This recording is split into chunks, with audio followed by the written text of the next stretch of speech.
So let's say you found a skeleton. How would you tell it to represent? You personally, how would you decide? Well, interesting question. I don't know. I'd have to do some research on that.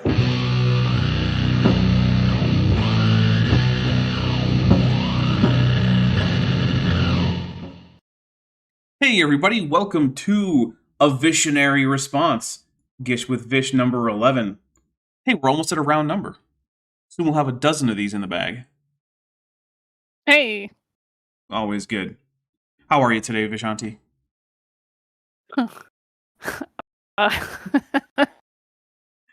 Is it kicking your butt a little bit that these are starting earlier? More than a little. Except that they're not starting earlier, though. That's the thing. You're starting earlier. Actually, you're just starting your day later. I'm not the one who changed my clock. That's you. I didn't change my clocks. The Illuminati did that. Oh. But I thought that as a member of the Jewish Space Laser Corps, that you had like an in with them or something. Isn't that how it works? That's for the laser. That's not for time control. Why don't you just laser all the clocks? Like, those are separate departments. Oh, okay, right. Like, so you'd have to have like an interdepartmental like memo drafted and all that crap? It's a lot of red tape. Yeah, okay. No, I get it. Oh, well. But hey, good job with all those wildfires, right? Yeah. Somebody that I was working with literally didn't know about the space lasers. And I had the privilege of explaining to them just how preposterous this whole thing was, because they didn't think that that was real. I mean, and I why had to go, would you? No, that's a thing that somebody said. It's as dumb as it sounds. Well, yeah, that's the thing is, like, if I didn't know any better, I would be like, well, yeah, that's just a weird joke, Jewish space lasers, come on, that's not a thing. But, no, it's not a thing, but it's a thing in that it's an actual thing that there are people who believe. Right? Mm-hmm. It's just like, okay, alright, man. Yeah, it's completely crazy. Yeah, Don Giovanni says we have to talk to the TVA about the clocks. Indeed.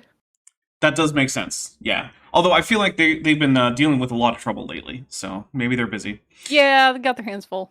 Alright, there's one last thing before we dive into the drinking rules, and that is... What? Knee got me. Oh, what did he posted the say? triangle meme and said you can have clocks, lasers, or sleep. Pick two. Nice.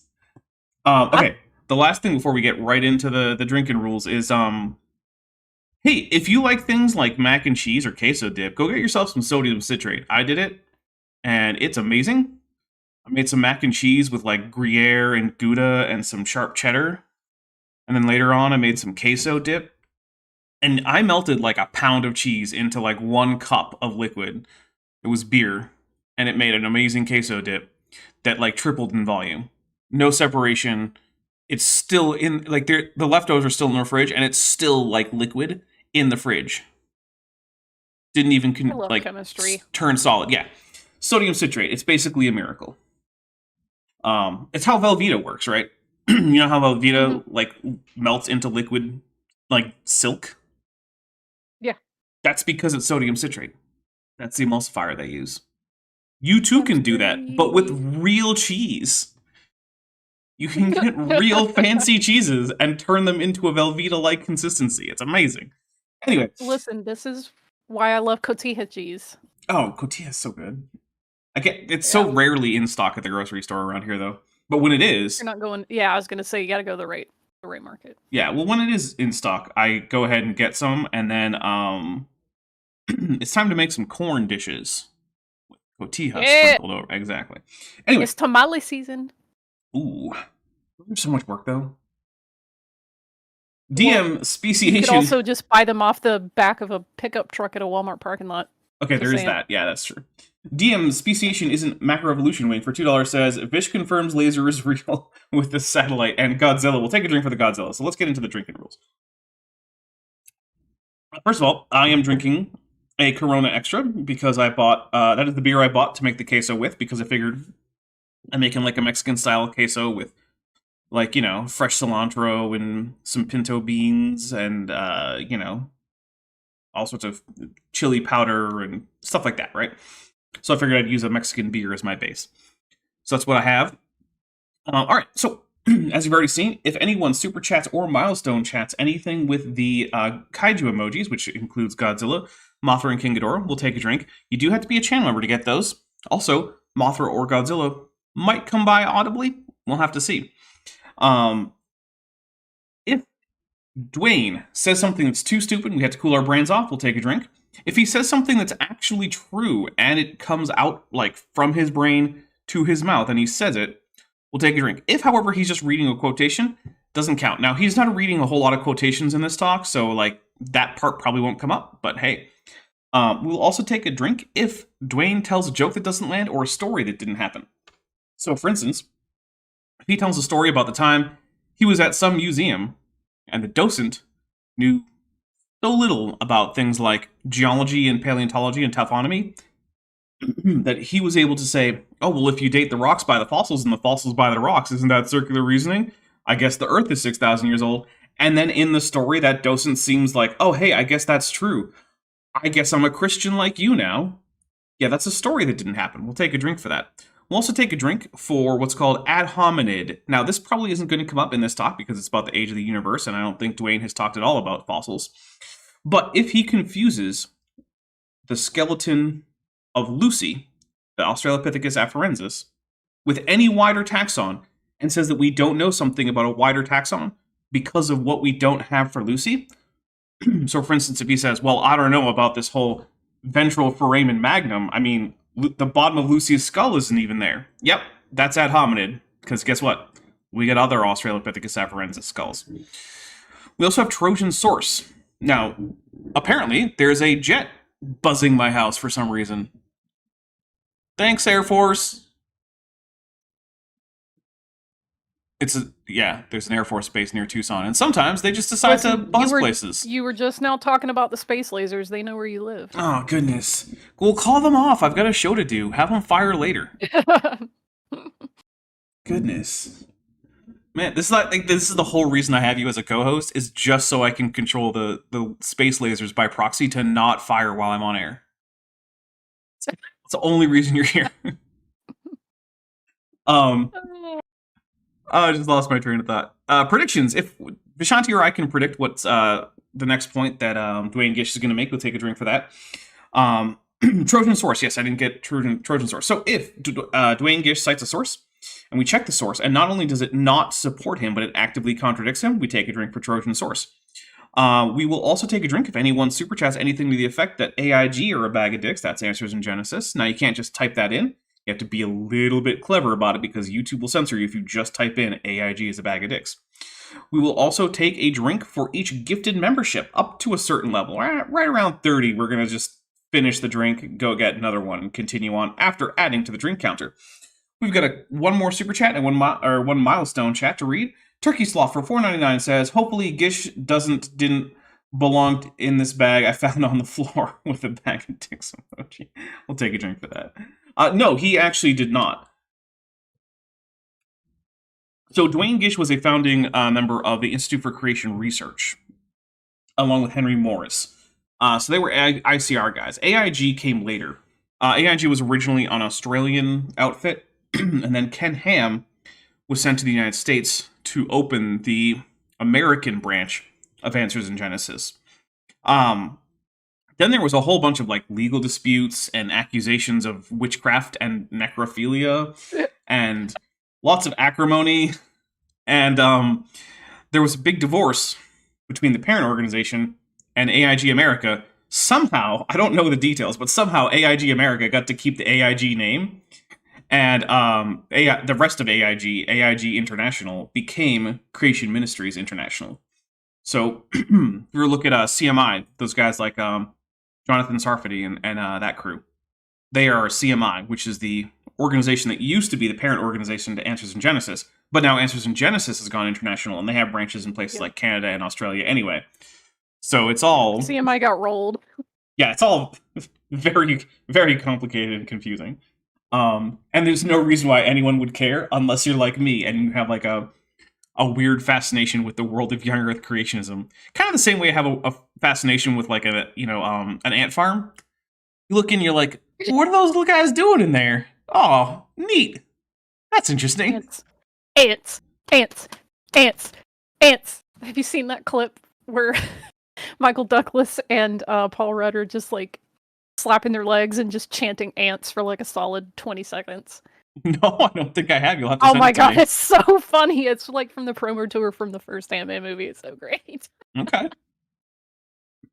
Uh, All right, well, I think that means that we're ready. So, Dwayne Gish was just telling us how all the things in the, like, beyond this Earth, basically, the sun, the moon, the stars, the galaxies, all of it, was actually created for humans. April Van Ryn suit chat. Oh, April Van Ryn, member for 8 months, and at the amulet level, said, AIG is the gift David gave to Solomon. Oof. Oh. That's incredible. Wow. That's incredible. I love that. Yeah. I mean, hey, quite the bride price, right? You could, if you wanted to, call that a deep cut. Ooh.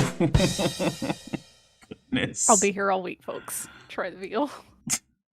All right, so as I was saying, Dwayne Gish was just telling us how everything in the universe except for Earth was set up as timekeeping pieces for people here on Earth, which is weird because the vast majority of the universe is unobservable to the naked human eye, or even with most telescopes.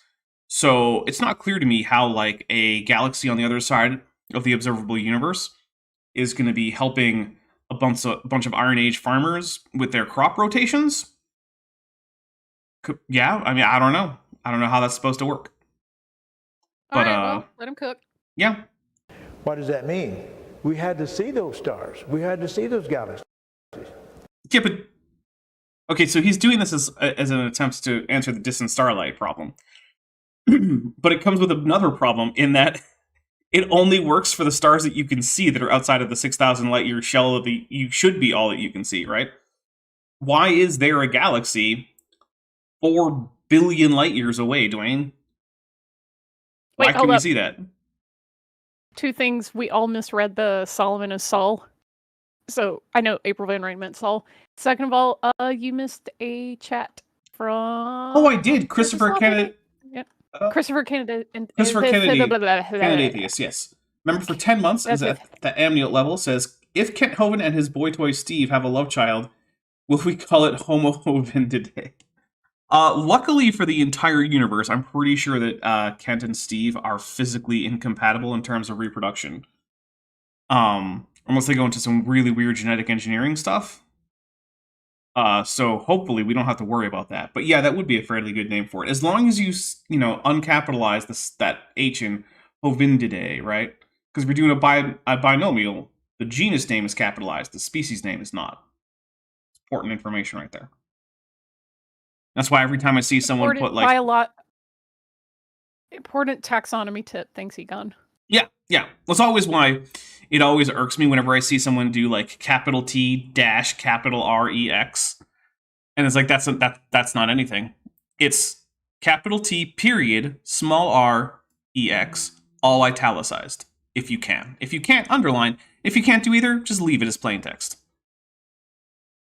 That's the proper way to write T-Rex, in case you're wondering. Technically, you're not even supposed to write T-Rex after you've used the genus name Tyrannosaurus in full, but I let that one go.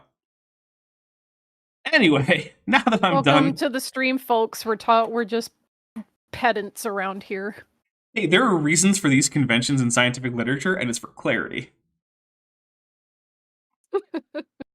We couldn't wait for millions and billions of years for light to get here. They had to... Yep. But again, you didn't need to. This would work if it were like, okay, all the visible stars that are visible to the naked eye, those are the ones that God creates with light in situ. It doesn't work for the other ones, Dwayne. Be seen on day one. Well, how would God solve that problem? There's only one way I know. He'd had to create the Earth here and those stars out there and the stream of photons or the light beam in place. Okay, so there's a philosophical problem here, right? From an evidentiary standpoint, there's no difference between a universe that's created to look old perfectly and one that just is old perfectly, right? That's the whole last Thursdayism problem, which, Vishon, you think you could give a quick rundown on last Thursdayism while I make a quick Google search to make sure I know what I'm talking about with a particular nebula?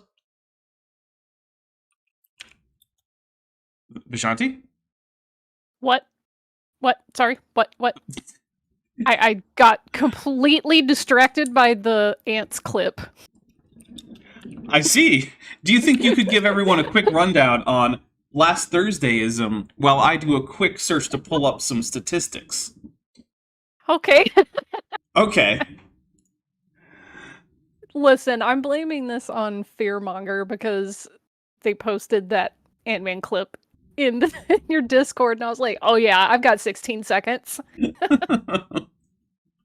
So what's last Thursdayism?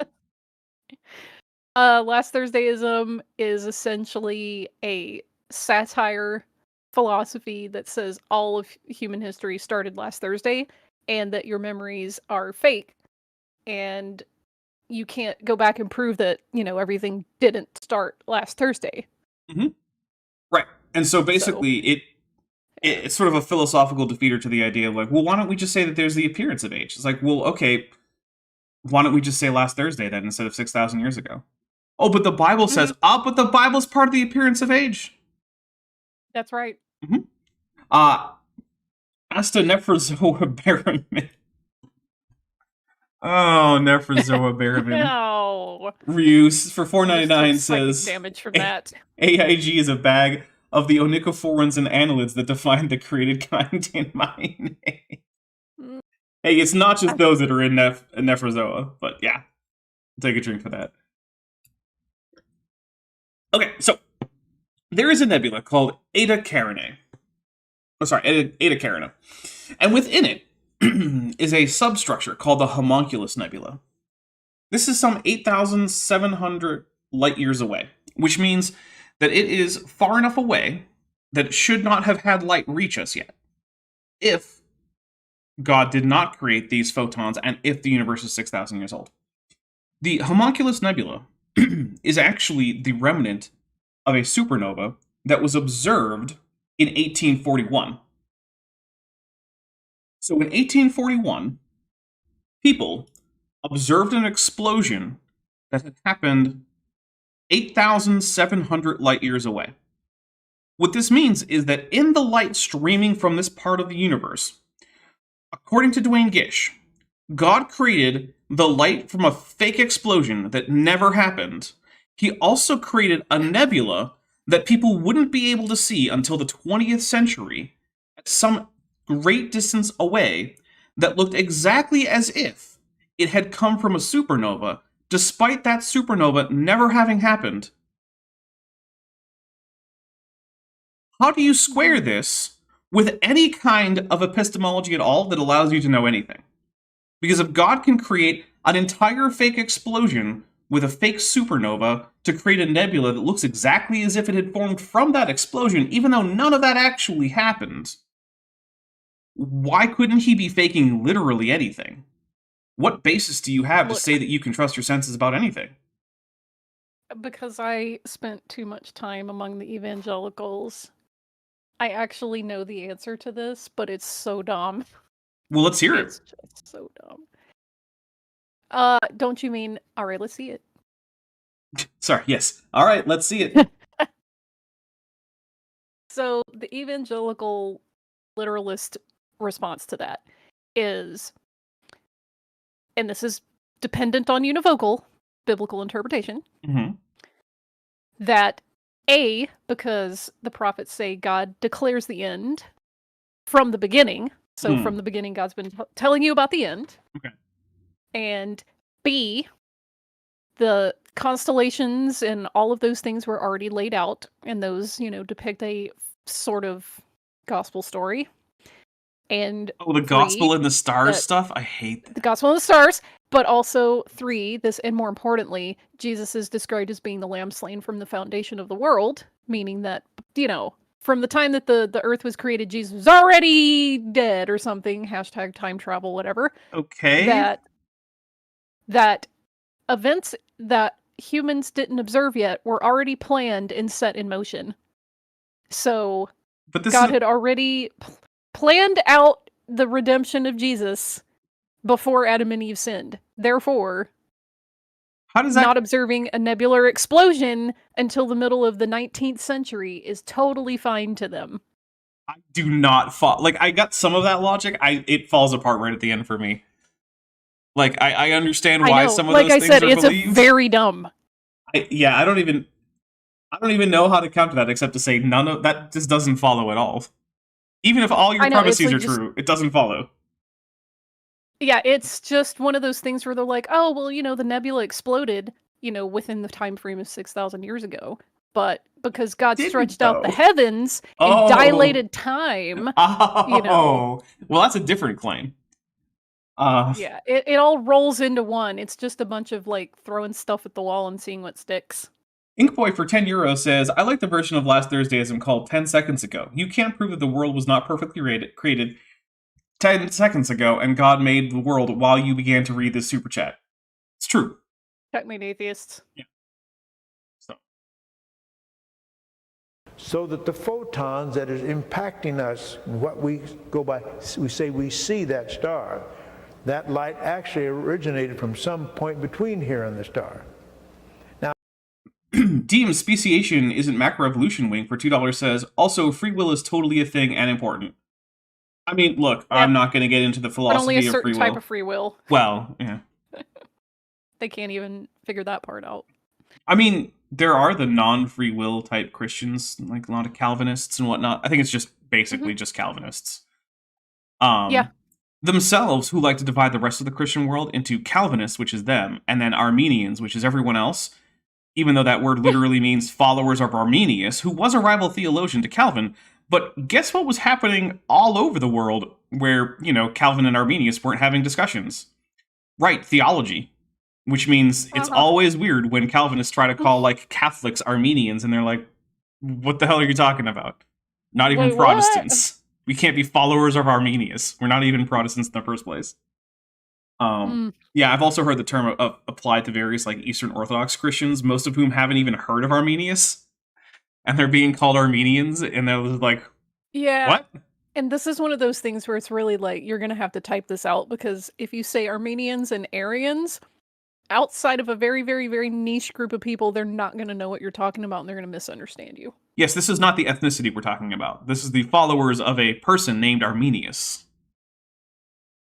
Very, very complicated. Dr. Tapioca Weasel says, who's been a member for 21 months and is at the diaps level. Thank you very much. Says, I love how the share button on YouTube still shows Twitter instead of X. Try for yourself, or Dapper will be a sad dino. Do you want a sad dino? Do you want a sad dino? Dapper, when's the next emoji? The next emoji, okay, let's find out. I believe we need to have 400 members, which is, it's a tall order. I'm not going to lie to you.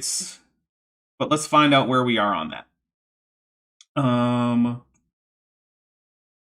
Why is did they change the UI on this? Weird. Memberships. They did kind of change it a little bit. Looks like we need 45 memberships as of now, but do remember that people, their memberships expire or they cancel as, time goes. So there you go. That is the answer to that question. About 45. Anyway, here we go. Of course, an atheist or non-believer never accept that because he doesn't believe there is a God. It's no, Dwayne. It's not just that an atheist would reject that because there's no God. It's that most theists would reject that because it makes the entirety of the universe completely nonsensical and incomprehensible and just a bunch of chaos. Right? Once you allow God, that level of pervasive dishonesty, you get into epistemological problems, right? Now, if you're like, oh, well, what about that time that God hid so-and-so from the, Philistines who were running by? Okay, sure, that's technically God being dishonest. Or what about when God sends a lying spirit to whisper into the ears of the prophets of the other gods? Okay, again, that's a pretty narrow amount of deception. But when it comes to, hey, remember that time that God gaslit literally the entire planet into having a light show in the sky that indicated that the Earth was older than he said it was, apparently just to trick you into atheism. Remember that? That's a whole different level of dishonesty, right? That's like the difference between this is like 72D chess. Right. This is like the difference between like your mom telling you, "Oh, we can't afford a birthday party," when actually it's going to be a surprise party, and your mom saying, "Oh, hey, your dad isn't your real father." Very different levels of dishonesty here. Right? Yeah. Goodness. Let's see. Savage, Antipodal. I can't see the whole thing. Why not? Antipodal. There it is. Bearing Shores, Cobra.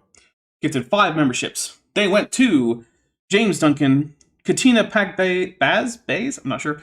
Al Trucker, or is it AL Trucker? We'll have to find out. Skeletor, over 9,000, and Snorfoot. So here we go. 5 drinks. 1. 2. 3.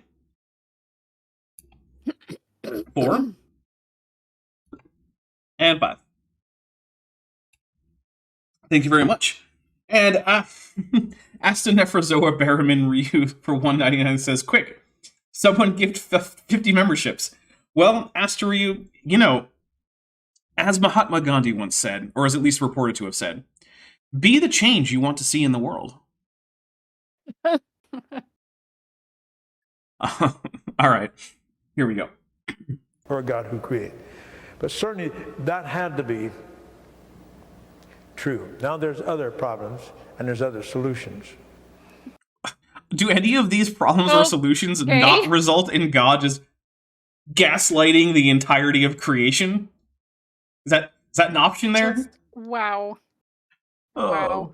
Actually, at this point, I have to wonder, why does Dwayne even think that there are objects at the end of these photon streams, right? Like, what is the difference between God creates the photon streaming in from some object, like a star, and the star just not existing, it just being a photon stream? Why does there have to be a physical object at the end of that? I mean, sure, it's more dishonest, but is it meaningfully more dishonest? It's still God lying about literally the entire universe except for Earth. Well, I guess except for the solar system and the nearest stars, I suppose. Hey, by the way, it's been 215 days of Sal Cordova being bitch made. It has indeed. All right. We're gonna come up on a year, and I don't even know what to do at that stage. Oh, well, we'll just have to take a look at his channel and have a nice little, extra long show about it. Okay. I'm down. And also, Nebula gifted 1 Dapper Dinosaur membership, and it went to Vadim Slamovsky Radchenko. Whoop, whoop. All right. Whom I thought was already a member, but I guess I was wrong about that. Welcome, and here's a drink. And Dr. Tapioca Weasel just gifted 5 Dapper Dinosaur memberships. And they went to Alerted Bridge 97, Crypto 457, Super Critical Snake, let's see, Left-Handed Jedi, Olivia Kaufman, but then Regios gifted 20 Dapper Dinosaur memberships. Oh, and BioAlley. Holy crap. Including, BioAlley, Off Intro, Unduloid, Nethar 6 Hair, Spooky McGee, Eric Edwards, Rylan Asher, Curb C, Jérôme Alad Jacquin, Liska de Babbitt, Eve McNeely, The Gay Bead, one of the Bead alts, Alex Raven, Eric Rollins, LaserFan17, Christine V or 5, not sure, Sean Hawkins, Clever, Dan Robinson, and I think that covers it. So now I think I have to drink 25. I'm going to run out of this beer. This beer isn't going to last through that. So here we go. 1, 2, 3, 4. That was a bunch of lime. Like solid lime. Okay. 5. Ooh. Like kind of rather large lime wedge for this Corona. And so when I was, pushing it in, it fell apart a little bit. I think that was 6, 7. Oh, 26. Okay. 8. Mm-hmm. I'm gonna die. 9. 10. 11. I'm gonna really have a belch after this. 12. 13. 14. At least I'm past halfway. 15. 16. 17. Gosh darn it. Okay, 31. No, at that point we just finish. Okay. 17. 18, 19, 20, 21, Yes. 22, 23, 24, 25, 26, 27, 28, 29, 30, 31. Okay, 31. DM. Kill it. Speciation is a macroevolution ring. Chug. I have to read the names first. Says, I give I to can 5 read 'em. Dapper Dinosaurs. Okay, fine, go ahead. Okay, so while Dapper kills that beer, Corvus2606 was gifted a membership. Matthias Jackson, Red Fox, Herrenweber, Kaz Noel, and I believe that was all of those 5. So now you all have access to the super cool membership emojis, like the pelagic tunicate. Mm-hmm. Also, I have to say, FSM is the that's FSM that is the dog for 2 months says AIG is a bag of dicks twice, which I would drink to, but I don't have a beer handy because I just crushed this one. And also, Ink Boy gifted 5. I'll read these if you go get another beer. well, let me free the Bilbo first by saying that, guys, there's only 37 likes on this video so far, and there are 93 people watching, which means that, yet again, unfortunately, I like less than half of you, half as well as you deserve, and I don't like saying that. So please make sure you hit like. Vishanti, please feel free to read those names. I'm going to be coming back with another beer real quick, and yeah. Okay. All right, so Ink Boy gifted 5 memberships, and they went to Picatino, Stephen Kane. I gotta scroll up. Chats are going by too fast. Sonic Shroom, Wanted Jam Productions, and Madico383. Get all those. You know what? Just throw a bunch of the membership emojis into the chat. I'm not even going to tell you they have to be pelagic tunicates, even though I think those are the greatest ones. And, yeah, Dapper's going to have to drink a lot more because Trail Mix, coming in for the win, gave 5 more Dapper Dinosaur memberships to Reagize, Laetiel Lumo, please pardon me for butchering that, I apologize, Tyler L, Marshmallow God, and Fitzbaum. And let's see, I think there's another, there's a membership chat in here, and I'll read that while Dapper's grabbing another cerveza. Rosina Keller has been a member for 2 months. The Amniote level says, Clara's the timeless child. She stole a TARDIS and ran away from Gallifrey. Oh yeah, because we were talking about Karen Gillan in the chat, so super shout out to that. Nebulon, who's been a member for 22 months at the Amniote level, asks, what's the opposite of a drink trigger? Eat some bread trigger, be nice to your liver trigger, and then post both a pelagic tunicate, which is the best tunicate factually, and a Dutch tunicate. So, get all those emojis in, just spam the chat, do your thing. They're great.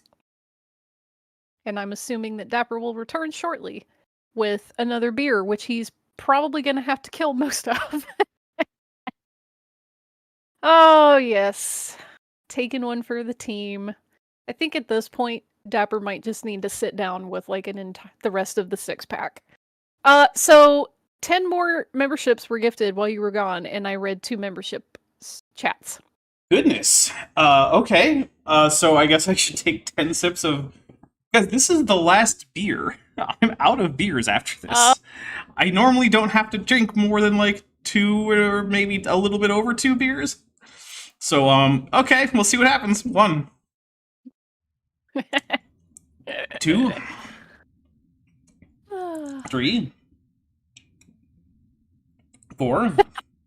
DM speciation is a macroevolution wing. Says, quick, Shazi, now's your chance to escape while Dapper's away.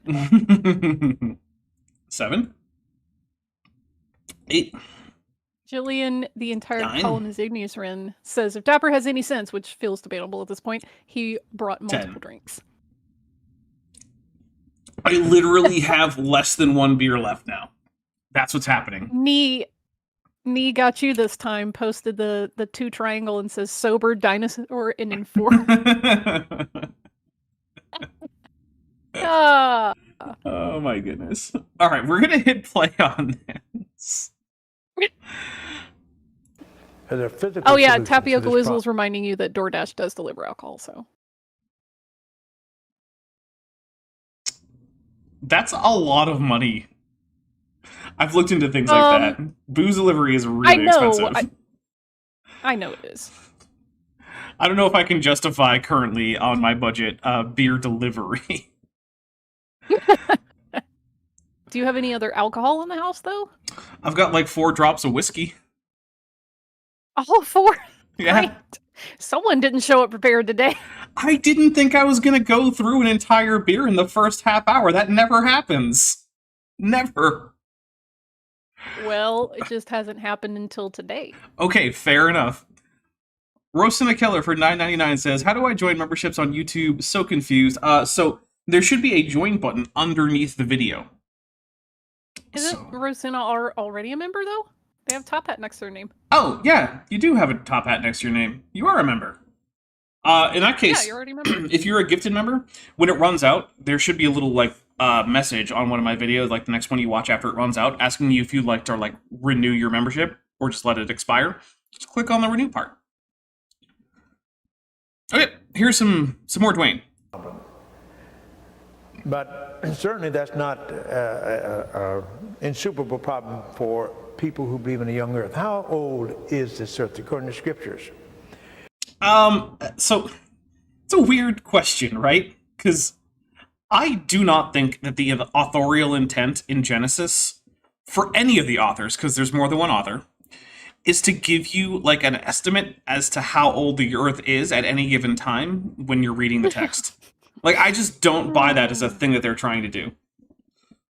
So like, the only way to say that, oh, well, you know, the Genesis says that the earth is this old, is if you, one, take all those ages literally, which you definitely shouldn't do because it's I'm very confident that is not what was intended for the original audience of those genealogies. And then on top of that, you assume that the people writing it were trying to actually give you literal dating information about all of this.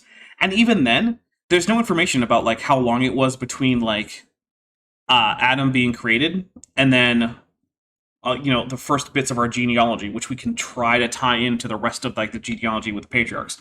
And it's not microevolution, it is average tunicate for has gifted 1 membership, and it went to let's see, Azo64. Thank you very much. We'll take one more drink. Oh snap! DM speciation isn't macroevolution wing. I missed your chat. For $5. DM Dapper, would young Earth creationist literalism be considered a heresy at some point in history? Jackson or Peter said to ask you, and then puts a Mothra emoji. Well, so we'll drink for the Mothra. So it's a little tricky, right? Hey, what's up? What up, Kip Davis? Oh, hey, Kip Davis.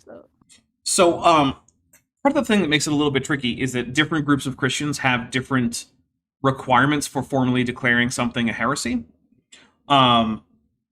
So, like, for instance, it's a little bit easier with the Catholics because, you know, the Pope can kind of more or less just declare something a heresy, and now it's a heresy. It's a little bit harder for a lot of other groups. A lot of Protestants just use heresy to mean anything that they don't believe, and that they don't believe hard enough that they think it makes you not a Christian if you do believe it. Which just varies from person to person. Then you get groups like the Eastern Orthodox Christians, where there generally has to be a pretty inclusive council in terms of like representing bishops from all over the world, who are themselves representing primarily the laity, especially since there have been cases where what you would think would otherwise be an authoritative council of bishops in the Eastern Orthodox Church got turned over when basically everyone just kind of flipped them the bird and said, nah, we're not doing that.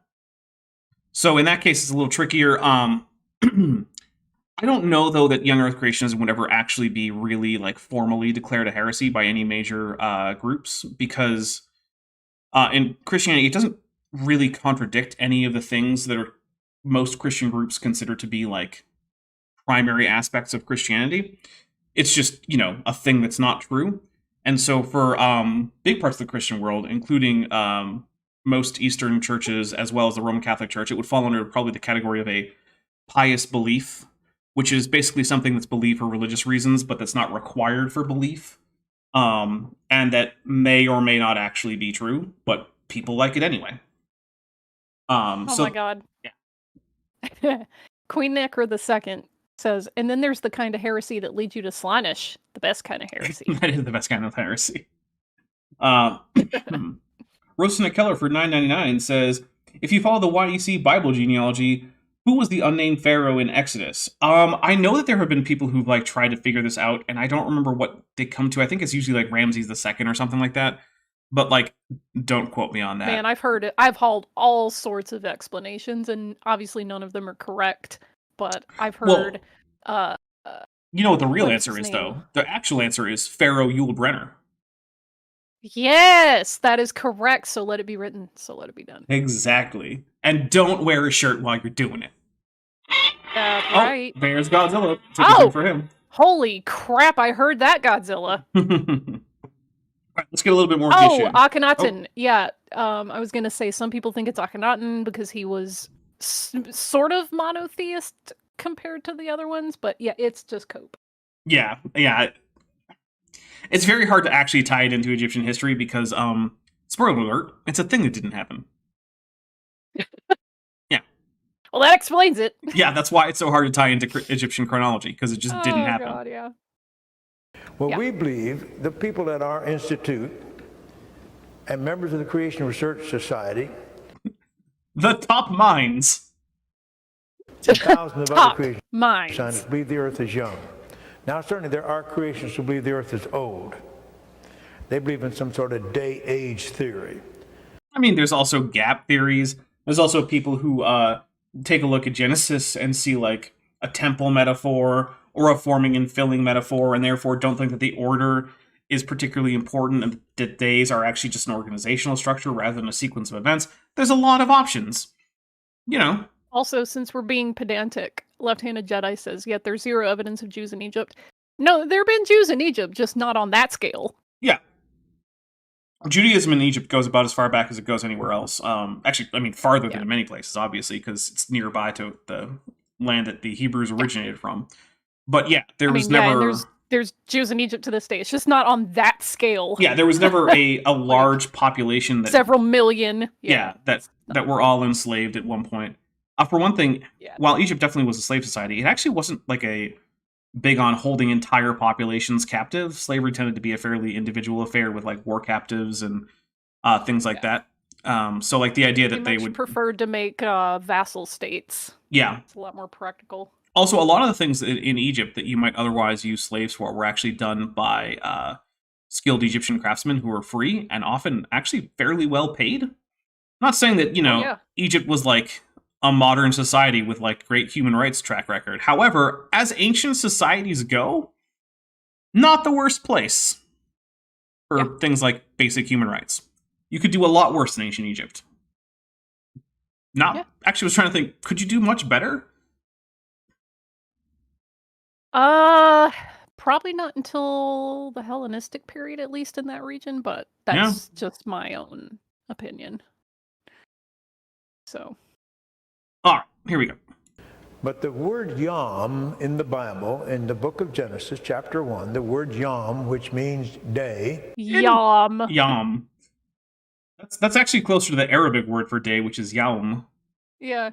And it's Yeah, yom. I mean, it's yom in Hebrew, so. Yom, yeah. Yom.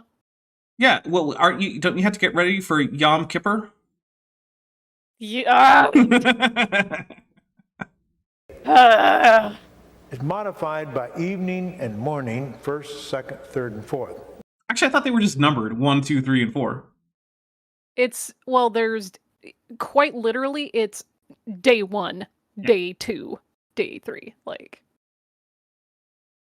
it doesn't even use like first, second, third. It just says day 1, day 2, day 3, day 4. So. Mm-hmm. Oh yeah, Fearmonger's like, how's this pronunciation? Yeah, it's pretty not good. Yes, well, I don't think anyone's going to accuse Dwayne Gish of being a Hebrew scholar. Not even his fans, most likely. But at least I haven't seen him.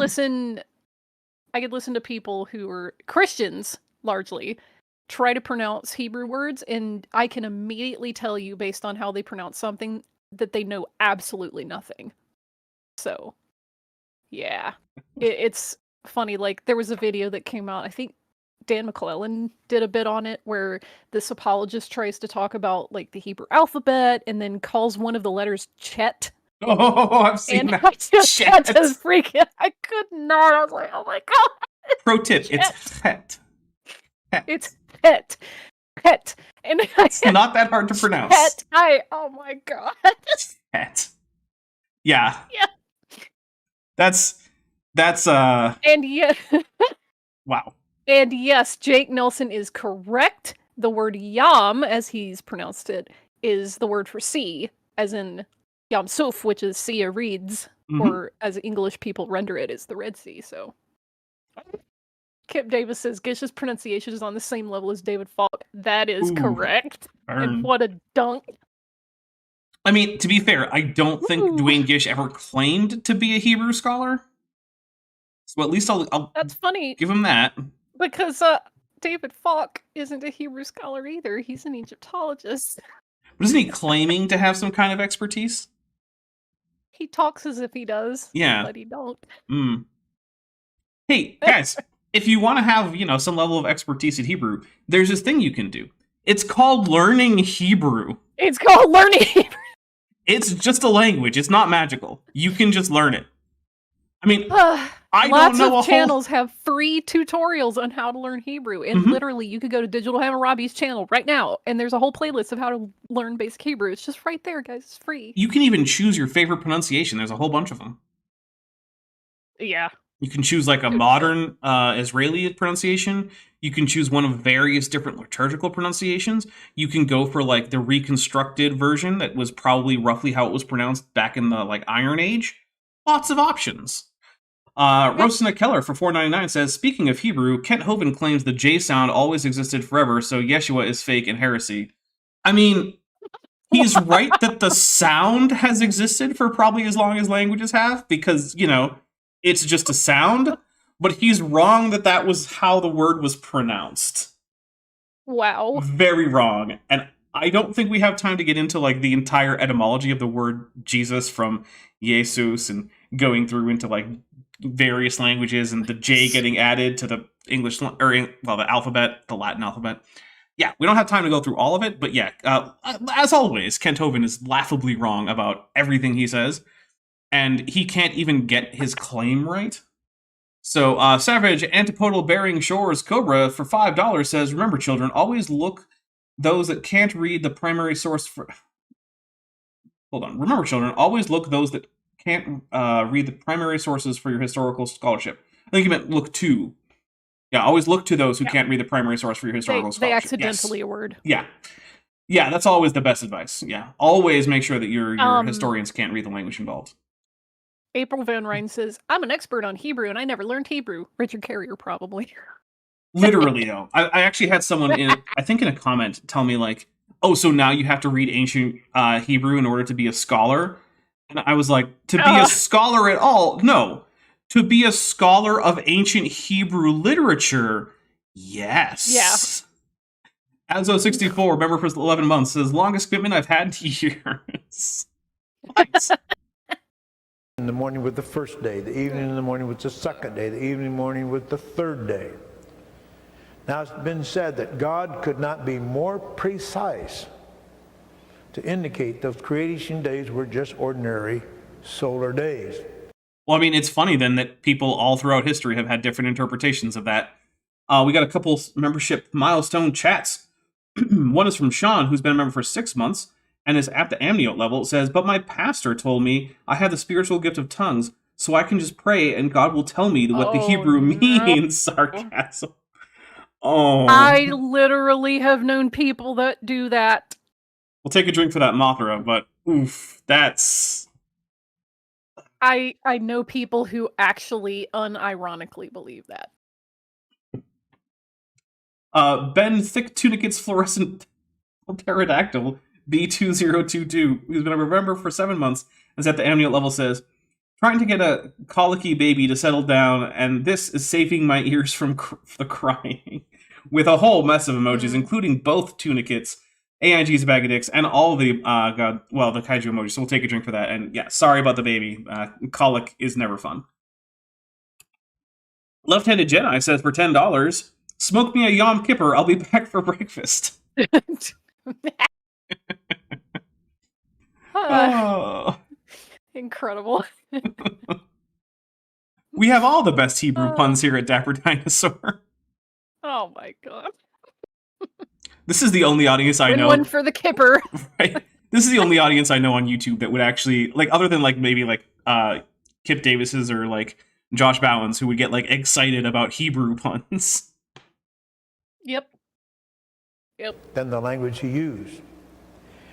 Now, every place outside of the book of Genesis, outside the first chapter of Genesis, where the word yom is used and is modified by morning or evening, which, given his pronunciation, I think never happens. Objection! I object! Oh. You can't do special pleading. Freaking Gish. Also, Savage Antipodal Bearing Shores Cobra, for $2 says, I thought the gift of tongues was a different thing. Look, interpretations of the gift of tongues in different religions varies widely. So, like, you get, like, the Hellenistic sort of religious tradition where there were certain prophets, usually female, who would speak in tongues, and then they would have interpreters who would tell you what the interpretation of that was, which was itself usually a cryptic riddle, because thanks. You know, mostly to cover their own ass so that no matter what happened, like, oh, you just misinterpreted our little cryptic poem that I got from this guy's ramblings. You also get, like in the New Testament, the clearest examples of that are referenced as the gift of tongues seem to be people allegedly speaking languages that they did not know before.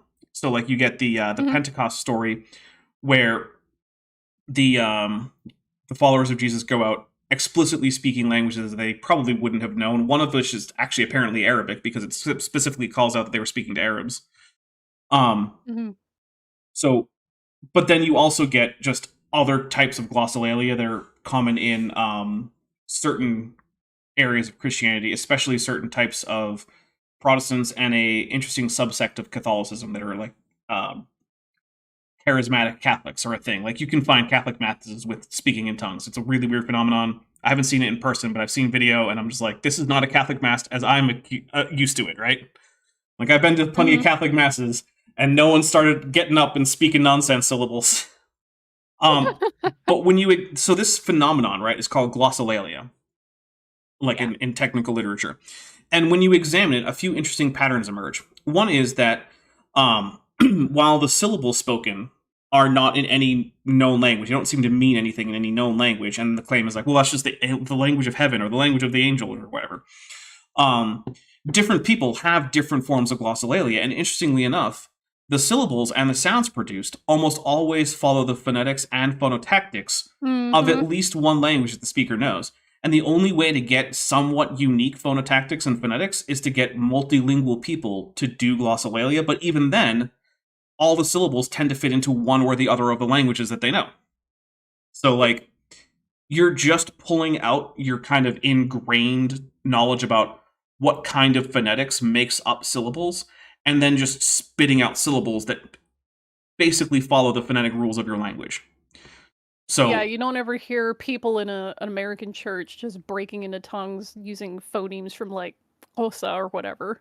Yeah, surprising lack of clicks in the language of heaven among people who don't speak click languages, whereas among people who do, suddenly the language of heaven is full of clicks. Weird. So yeah, that's basically my entire spiel about glossolalia is that. Now, we got a few things. Let's see. Inkboy for €2 says, we have Vish with us.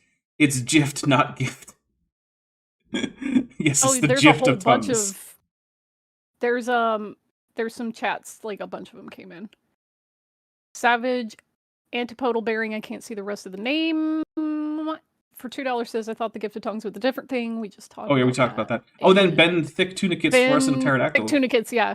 Yeah, all right. Let me scroll up. So we got You Are Victoria, Victor Trafiak, Rogston, Dale Menweir, I think, hopefully, and Nicole. So let's take a few for that. Oh, and I missed one from Aston Efrazoa Barraman Ryu. I'll take the 5 drinks first. 1, 2, 3, 4, and 5. I will say, I did not predict going into glossolalia today.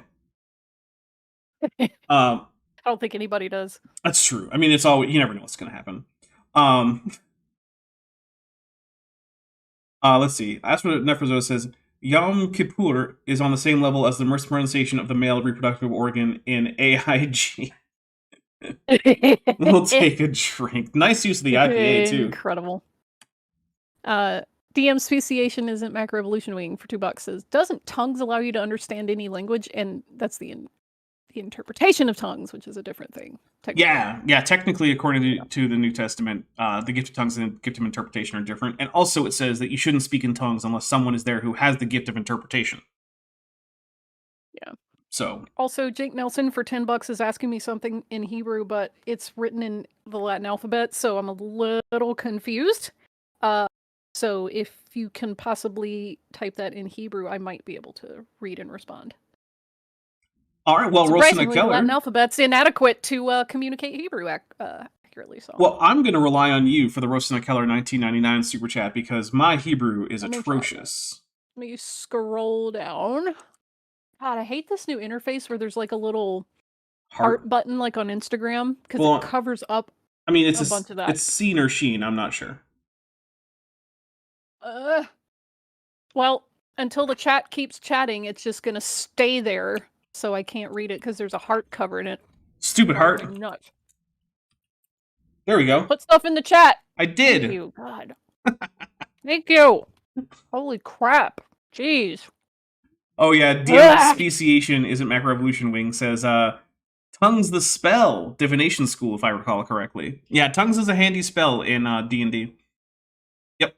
Let's see. I'm gonna take a stab at this because I'm still in the training wheels mode where I need the Nikud, or the vowel markings. How dare you? The first sentence, though, seems pretty straightforward. Sarah, Shir, Simcha. Sarah, Song of Joy. Like, Shir, Simcha is joy. I don't know the rest of this. Reem, Uhain.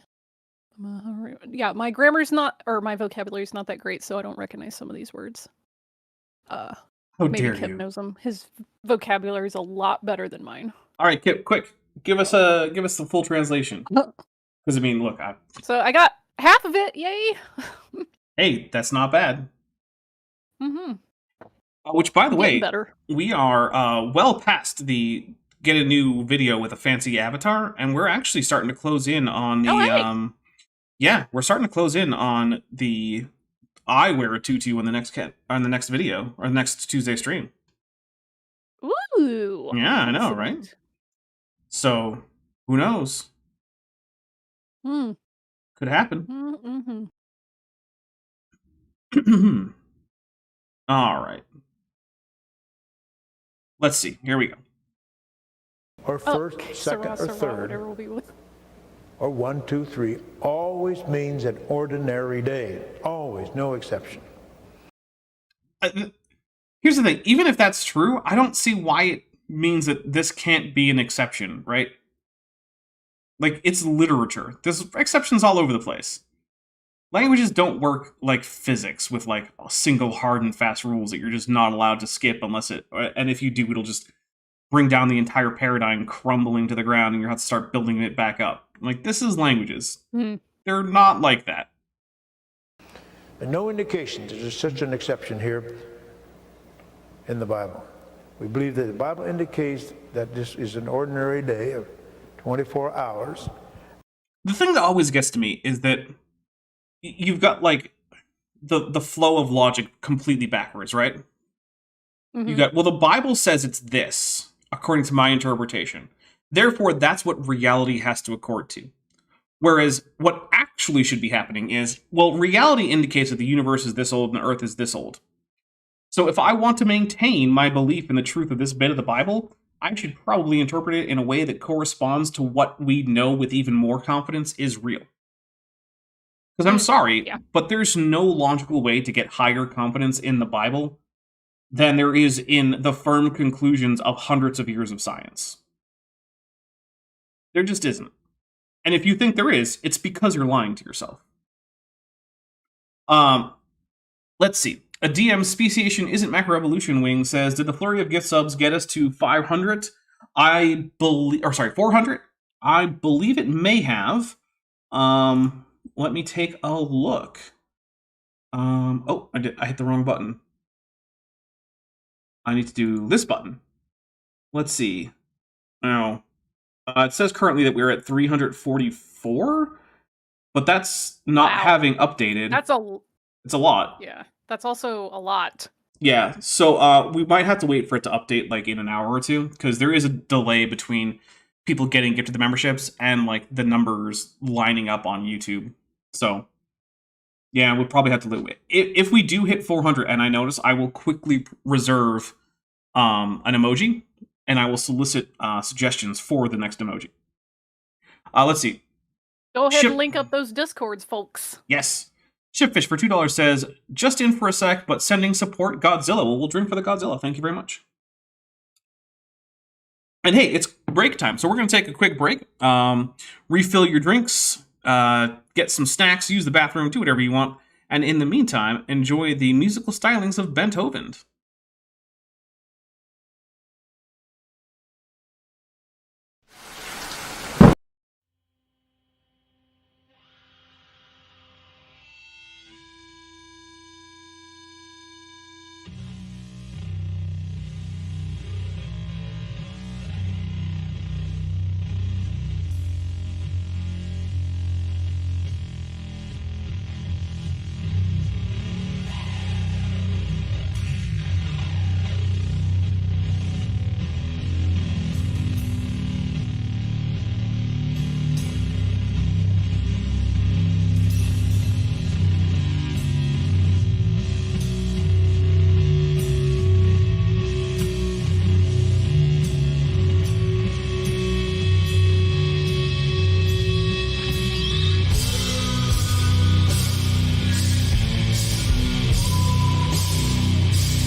Well, welcome back, everybody. I have some news. It might be good news for you. It might be bad news for me. I forgot I did have more alcohol. However, there's a catch when it comes to me, though. The reason it didn't stick out in my mind is having more alcohol, because this is in the form of extra dry vermouth. Oh. Which is now sitting in a glass with some ice cubes waiting for me to finish this beer so I can torture myself for your amusement. Oh, dear. Yeah, straight, this is just vermouth. There's no gin. Straight vermouth. There's no olive. Yeah, it's just fortified wine. And it's not the best fortified wine for sipping, because I've tried straight vermouth, and it is... Let's just say this. There's a reason that Winston Churchill famously made his martinis by just whispering the word vermouth over his glass, rather than actually adding any of that stuff.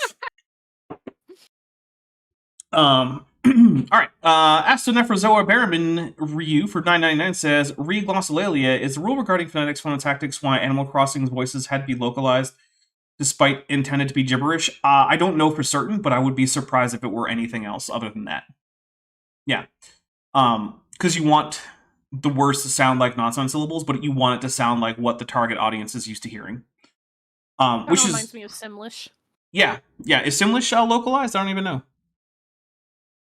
No, I think it's actually like a conlang. Wait, really? Yeah, it's... Yeah. Huh. Because, like, pop artists release songs in Simlish. I'm a little surprised that it's apparently a conlang. That's... Yeah. Interesting. I would not have expected that. Well, there you go. So, now that we're back real quick, I just want to say that, one, you guys have been amazing and very generous today. I really want to say thank you. And also, the reason, well, one of the reasons it's such a big deal for me is because this channel is almost entirely supported directly through the contributions of viewers. If you are currently watching and you are interested in supporting the channel to keep up with all this content, there are a few great ways to help out. There's a Patreon linked in the description. You can get 15% off if you go annually. There's also joining the channel with a join button below this video. Either of those will get you early access. On Patreon, you can go to my Patreon posts and just scroll through my early access. If you're a member, you can go to my community tab, and there's a bunch of membership or member-only posts that have links to early access videos. It's the same video either way. There's months and months worth of early access stuff. Something new just went up last week. I'm hoping to have 1 or 2 videos out this next week. I have 3 more, or I have the script for 3 more videos finished. I have the audio for 1 more video finished. I'm hoping to get animation done as soon as possible. I already have a script in the work for the next video series. Roger's coming back. So, you know, you want to see the return of Roger. Yeah. Vishanti knows, I spent longer than I would like editing his audio to get rid of all his weird breath noises. Yeah. That's all I heard for 2 hours was Roger sniffling and going... It's like, oh my goodness. Yeah, but if that's not your thing, if you don't want to do an annual or a monthly thing, there's also a merch store links in the description. And if you want, there's also a Amazon wish list. There's books in there. There's stuff. I'm still trying to save up for a recording booth. And it's not easy because it's a lot. But it's in there if you want to be amazingly generous. There's other things like a new monitor. There's some snacks. I've got a ghost pepper summer sausage in there, in case you want to make sure that my bowels are angry but my mouth is happy, because those things are delicious. But they can be a little bit of a doozy on the other end, you know. Okay. Ghost peppers, but man, they're so delicious. I had to stop myself. I already had 1 of these sausages, and when it came, I had to really use a lot of self-control to not just eat the entire sausage in a sitting. It was really good. Nice. I'm sitting here, like, after eating more than I should have initially, and I'm like, oh, I can't allow myself to continue. This will be bad. Roasted Color for $4.99 says, a secret makes a woman, vermouth. Alright, so, but with that, thank you very much for all the support. Let's get into more Gish, and hopefully, I don't have to drink too much vermouth. Ugh. And we just don't know how it would be possible to stick billions of years between the origin of the universe and so forth, and the origin of man and so forth and so on. There's just no place Of course you you can stick don't, that. Gish, because you don't understand how science works. Yeah. And I mean, the thing is, not all Christians feel like they have to have this like concordist literalist reading of Genesis, or even this like authorial intent informing what they think is actually true about the real age of the universe, right? Like, you're allowed to have other takes on this theology. In fact, Christian history is full of theologians talking about how maybe not all of this should be taken super literally. And also, so is Jewish history. Lots of people throughout both traditions saying, like, hey, you know, Genesis doesn't have to be super literal for it to be, you know, an important part of our scriptures and our tradition. But, I mean, sure, I guess it can be if you want to be Dwayne Gish and be wrong about almost everything. Yeah. In fact, we haven't drank once for him being right about anything, have we? You know what? I don't think so, actually. Oof. Rough times, buddy. In there. Mm-hmm. Bible says the plants were created on the third day, and the sun not created on the fourth day. Well, if that was billions of years or millions of years, plants could not exist for those millions of years. Okay, Dwayne, hear me out. What if the days are just a framework for the narrative to get across the idea that God is the actual creator of the universe, and you don't have to worry so much about following a literal sequence of events and tying time frames to the days? Hey, what if this is an ideology for the 6-day work week and the 7th-day Sabbath? What if? Yeah. I mean, I don't think it's just that, but that's certainly part of it. Yeah. I mean, I don't know. A 7-day work week, which, by the way, did not start with the Hebrews. It started over in Mesopotamia, and then they adopted it, abandoning the older, I think, 10-day Egyptian work week. You know, so it's not even something that goes all the way back in the local culture of, like, Hebrew-speaking Canaan. Because remember, despite what the Bible might tell you in Genesis, the Hebrews are a Canaanite culture that developed from Canaanites who had been living there for thousands of years under Egyptian hegemony, which itself might be the origin of why there's a story about captivity in Egypt. That might be to help explain the Egyptian hegemony, which had then waned by the time the book was written. I don't know. I don't know that that's true, but at least it makes sense, unlike what Dwayne is going for. Rusty Longshanks for $2 says, I thought dinosaurs couldn't taste capsaicin. Yeah, but I can taste the other flavors in the ghost pepper. Yeah. So, there we go. And also, we only know that about birds. We can't be too certain about all the other dinosaurs. Birds are different. Without the sun. There's just no way that we know it can be done. So we believe there's tremendous evidence from the scriptures. But not from reality. That things are young. But now wait a minute. Let me just point out a few puzzlers for evolution before I go any further. I want to get into Puzzlers. Let me point out just like, dude, you get the cotton out of your mouth, man. I know. If I didn't know better, I'd have thought that he was having some kind of like neurological event right there in front of us on camera. Right, yeah. It started to feel a little bit like watching certain, I don't know, U.S. senators who will just, occasionally just, their brains turn off for a little while because, for some reason, America decided that the best people to rule over us would be the people who are old and whose brains have stopped working for the most part. Yeah. I love this country so much. It's always great. No notes. dating. Oh, and that's not a partisan thing, right? I have just as many notes for all the people who were keeping freaking Dianne Feinstein in office when she didn't even know where she was, couldn't recall what she'd done yesterday, and when required to vote, got up and gave a stump speech or some crap. Yeah. Like, I'm pretty sure that there are people who should be charged with elder abuse for keeping her, wheeling her into the Senate, instead of letting her have, like, a last few years of peace in her life.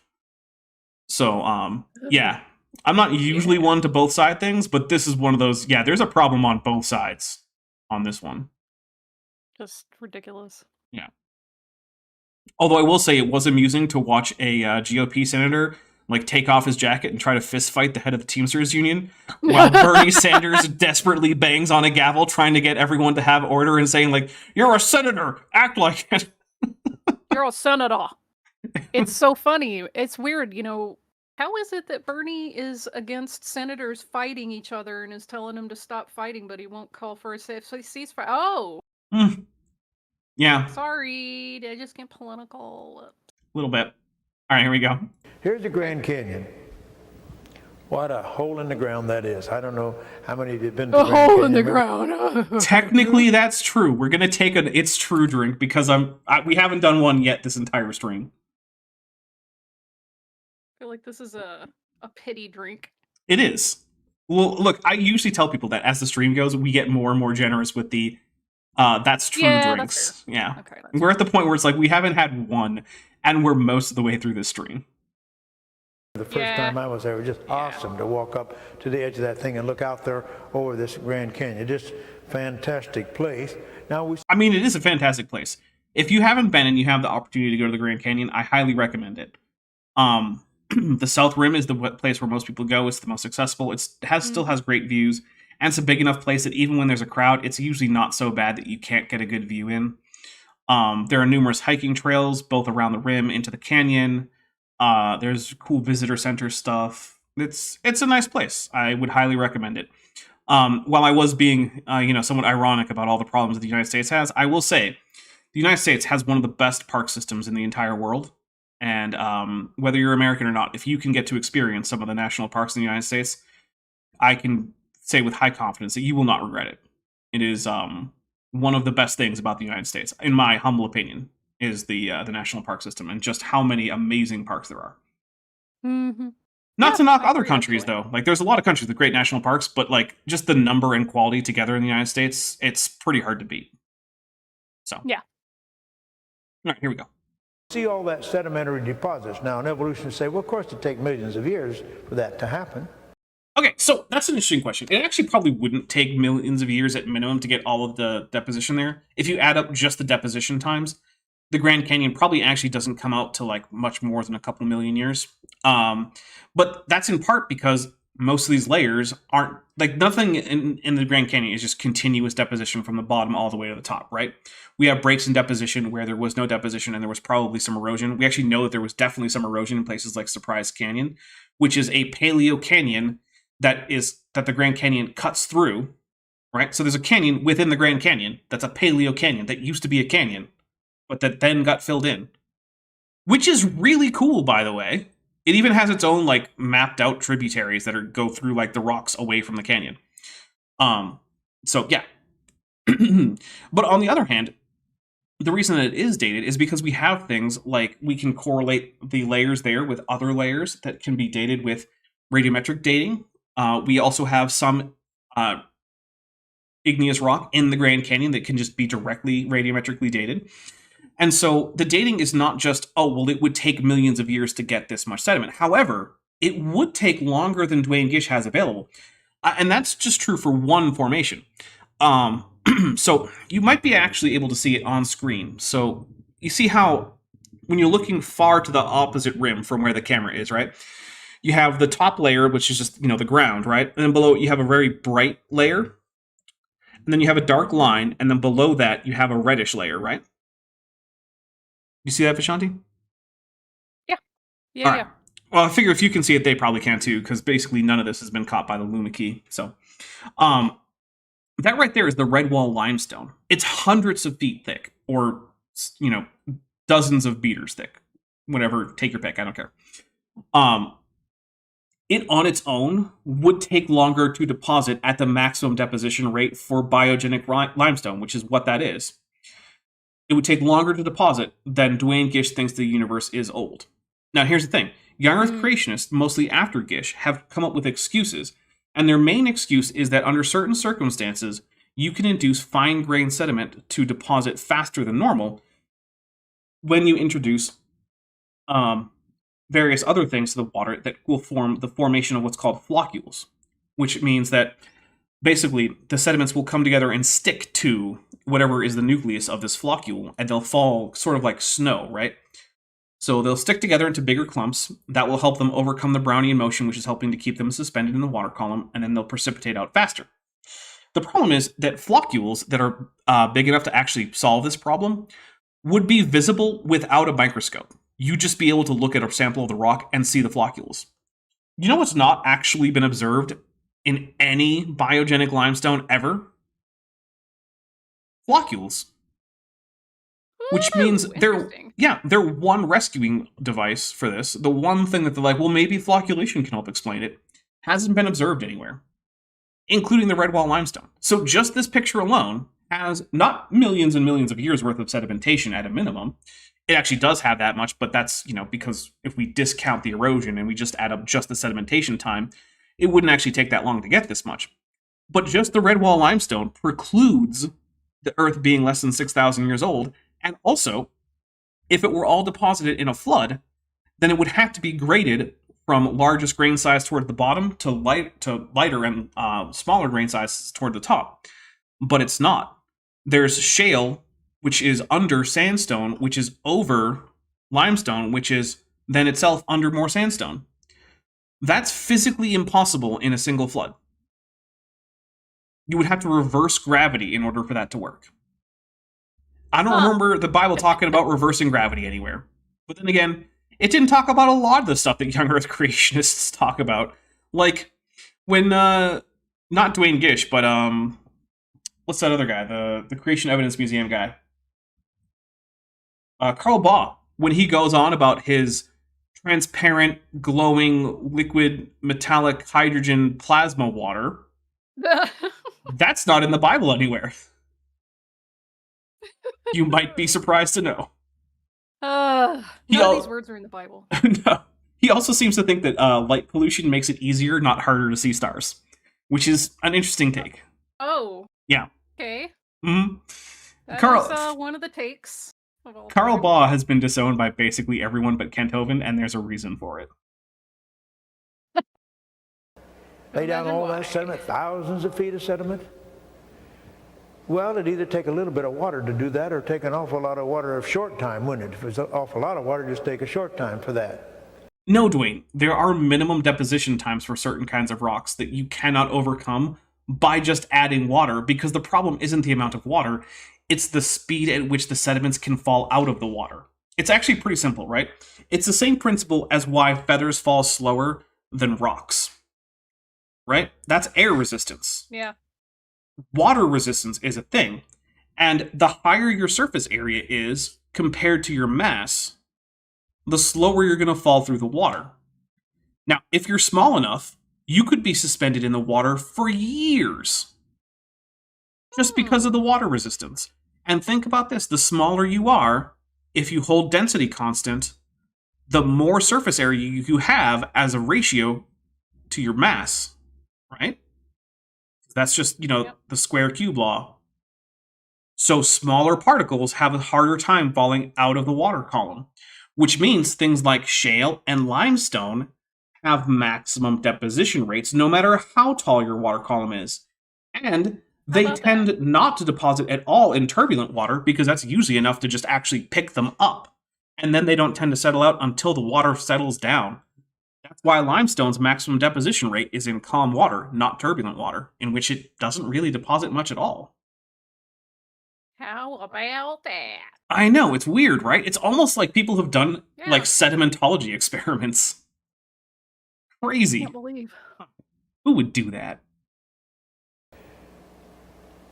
Now, geologists who are familiar with the geology of the Grand Canyon know today the Colorado River did not cut the Grand Canyon. Okay, man. So that's kind of true, because there have been times when the thing that was cutting the Grand Canyon was flowing the other way, and do you still count that as the Grand Canyon if it's flowing the other way? Or, sorry, as the Colorado River if it's flowing the other way? I don't know. Well, we don't listen to rivers. It's true. We don't listen to rivers or trees or it's all sorts of things we don't listen to. Walls of a study house. Yeah. Or heaven, for that matter. Or voices from heaven. That's right. Livish mime he. Roasting the we just lost the entire audience on that one. I know we did, and I don't even care. Okay. Except for like Kip and maybe like 2 other people. Roasting the Keller for 199 says, marine snow is awesome. I mean, it's awesome if you're like a vampire squid. I don't personally want to encounter too much of it, because, I mean, it's literally just decaying debris from higher up in the water column. Now that's what was in our geology books for many, many, many years. The Grand Canyon cut that, the Colorado River cut the Grand Canyon. So it was a river. Again, like I said, it's a little bit tricky as to whether or not it's the same river the whole time. And I'm pretty sure he's about to go into like the headwater breach hypothesis for the initial formation of the Grand Canyon, which if he does, we'll talk about it. Now they no longer believe it. And I'll tell you why. Of course, it's based on some of the evolutionary assumptions. As if he keeps up with scientific consensus outside of pop sci articles. Oh, I'm sure that Dwayne Gish was all over the scientific literature, just reading all of it voraciously. I'm sure. Positive. Oh, yeah. Understanding every word. Mm-hmm. Yeah, absolutely. I mean, this man was, he's the genius voice of a generation. Thank you, Nethar6 Hair. I understood that reference. Thank you. Nice. Okay, yeah, Kip's here just mowing the grass, so I know Kip got that reference. Okay. Cookie's right for $2 says, we don't listen to rivers. I got that reference. Yeah, you just said that. Sorry. Excellent. See? Someone we have an got it. audience of cultured people. Or just people who are familiar with somewhat obscure parts of Jewish folklore. They're not even obscure. It's like one of the seminal parts of like Talmud. And if people listen to my stream that I did on Reason to Doubt about anti-Semitism, I did a very Good point. Enthusiastic rendition of that story. That's a good point. Which was an excellent stream, by the way. Thank you. Yeah. All right, here we go. See, they believe this Kaibab Plateau, where the Grand Canyon's uplifted 65 million years ago. What? No, it didn't uplift 60. What? I'm taking a drink. That was a thing he said. Okay, the Kaibab uplift is a result of fairly recent tectonic activity.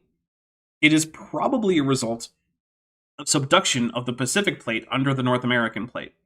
Now, that may have stopped for now, which means the Kaibab Plateau is probably going to slow down for a bit, and that's because currently the fault line near there is actually like where you get the San Andreas Fault in California, which is actually a slip fault currently. And that's probably because, in fact, some granitic crust that was on the Pacific plate has plowed into the North American plate, which is putting at least a partial halt to the subduction, which is one of the reasons why the Rockies are not currently a very active volcanic area, even though there are the occasional eruptions here and there, right? But it's not nearly as active as it has been in the past, including even recently in terms of geological time. But that did not happen 65 million years ago. Wow. Yeah. This is a fairly recent uplift. The north rim is over 8,000 feet high. The south rim is over 7,000 feet high, so it's been uplifted. Big numbers! But now they are dating the very beginning of the Colorado River at only 4 million years. Yep. Actually, now I think it's down to like 3 or 2, but whatever. I don't actually know. So if their assumptions are correct, this area was uplifted. What was that? Sorry. I said assumptions. Like, oh, come on now. Yeah. 65 million years ago, when the Colorado River came along 60 million years later, it would not go over the top and go down on the other side and cut a canyon, would it? It wouldn't. That's true. So we'll take a drink. It wouldn't do that. Good thing that's not what scientists are saying. Exactly. Is that a straw man? Yes. Ah. Definitely. I might actually be able to get. We happen to have a channel emoji for that, so throw those in. Yeah, throw some strawman emojis in. Turkey Sloth for $4.99 says, so basically most creationists, including AIG's bag of dicks, about Ba, we don't know him / the Hovins. He's our friend? Yeah, basically. So first we'll take a drink for the AIG's bag of dicks. So there's a few creationists out there who have been largely sort of like ignored by the wider creationist world because their arguments are just so bad. that even the other creationists really don't want anything to do with them. Hovind and Ba are both on that list. Now, Dwayne Gish uses arguments in this talk that would get him on this list, but he used them before it was realized just how bad arguments they were.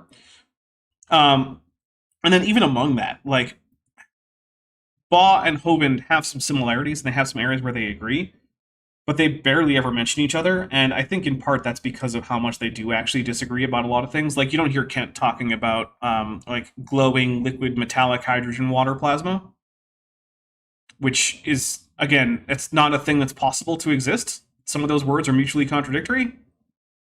So, yeah. Especially the water and the plasma part. Can't really have water plasma. It's not really how plasma works. Yeah, I don't know. That's no. Yeah. It's like liquid ice. No, that's not how that works. Yeah, that's you're thinking. You're just thinking of water, aren't you? You can have oxygen and hydrogen plasma in a mix. You can have oxygen, hydrogen plasma. That's fine, but it's not water plasma because at that point, those nuclei are going to be disassociated. So, anyway, to run right around it. So, based upon their assumptions and their dating method, that you're straw manning and not the ones. Yeah. According to my straw man version of their assumptions and their dating methods, okay. Yeah. They know that it cannot be true. We believe that after the flood, there's this huge. We know that there's been extinct lakes now, huge lakes, covering vast areas. There's a lake up to the northeast of there, and dammed up by natural dam, debris and so forth. And while this area was largely unconsolidated, it hadn't hardened into rock. Okay, there's a problem there. So I'm gonna take a quick drink because the unconsolidated part is super dumb, and we're gonna talk about this. So why do I say that it's super dumb to think that the sediment in the Grand Canyon was unconsolidated when it formed? Well, there's a simple reason. It's too steep, right? So if you look at the Tuttle River, quote-unquote canyon, which is really more of a gorge, which is what creationists like to compare the Grand Canyon to when they talk about how fast canyons can form. That is actually an erosion feature through unconsolidated ash layers. So this is ash from the Mount St. Helens eruption, which has not yet solidified into tough or tufaceous rocks, right? So it's still basically a dense powder. If you go up to the gorge walls, you can scratch it with your finger. I don't recommend it because volcanic ash can be a little bit hazardous. Maybe put a mask on. I don't know. Not your mom. So the difference, though, is that the walls of this Tuttle River erosional feature, which I'm not going to call the Little Grand Canyon, that's literally a term made up by creationists. No one calls it that, except for creationists. That's why I'm not going to call it that. But anyway, so if you go to this Tuttle River erosional feature, the walls are actually nice and smooth, which is also the case in many other flood spillways, because a lot of what's happening is deposition and erosion of unconsolidated earth. Fair enough. But in order for the actual walls of the Grand Canyon to have the amount of verticality that they have, structurally, you have to have solid rock, or the sediments will just slump into a curved shape. And we only have a few hundred years for this to happen, according to Dwayne Gish's timeline. So we don't have time for years and years of erosion post-lithification to create the shear walls. We could maybe get a few shear walls here and there, but for the most part, no. And Dr. Tapioca Weasel has just gifted Dapper Dinosaur membership, which went to Peter Flemberg. Thank you very much. Take a drink. Oh, hey, we have 69 drinks. Nice. So, yeah, the whole unconsolidated sediment idea helps solve the how fast can you possibly erode the canyon problem, right? Because if it's solid rock, you can only erode it so fast without just turning it into an obvious flood spillway. But the unconsolidated sediment problem, or idea, creates the other problem where the shape of the Grand Canyon precludes it having formed from unconsolidated sediment. So, yeah. It also doesn't explain the lesser but still significant erosion into the underlying basement layers, which are primarily igneous and metamorphic from the, not quite the Archaean, from the Proterozoic era. It doesn't help with that. Although creationists just say, well, that's a creation rock. God made a whole lot of nice because he's such a nice guy. That was a rock pun. Okay. Hey, I gotta make rock puns sometimes. It can't all be Hebrew puns.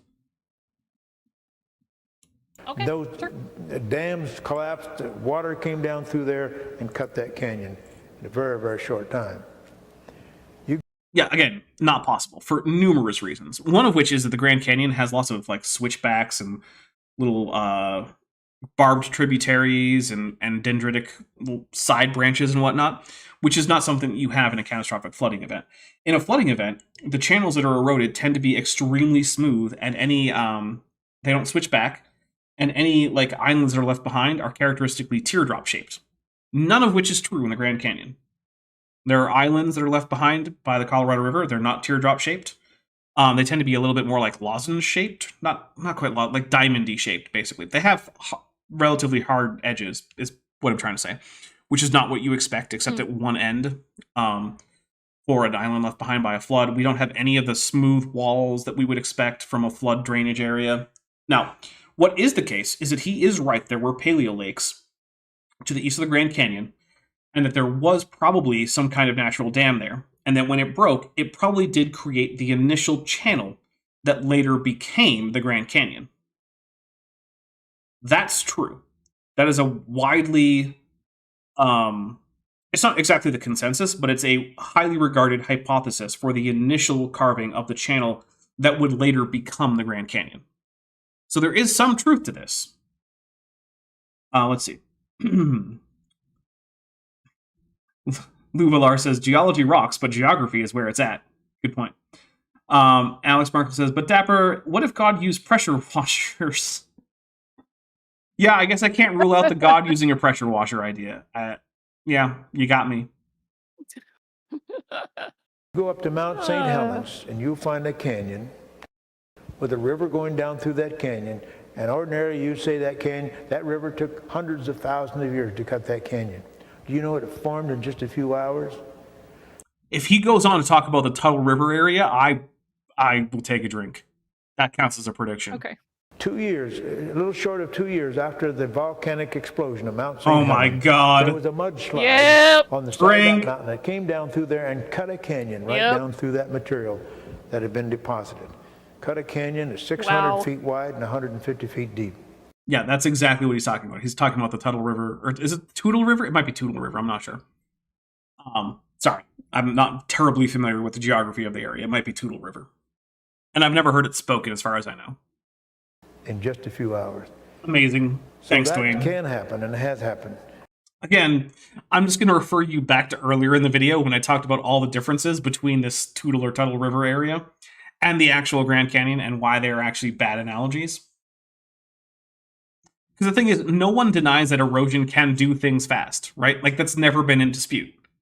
The question is, can rapid erosion of unsolidified or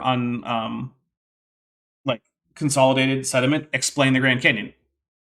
Specifically. And the answer is, no. And the long answer is, no. We believe that's how it happened. Well, based upon these assumptions, you know what? I'll tell you what, Dwayne. I'm feeling generous and I'm thirsty.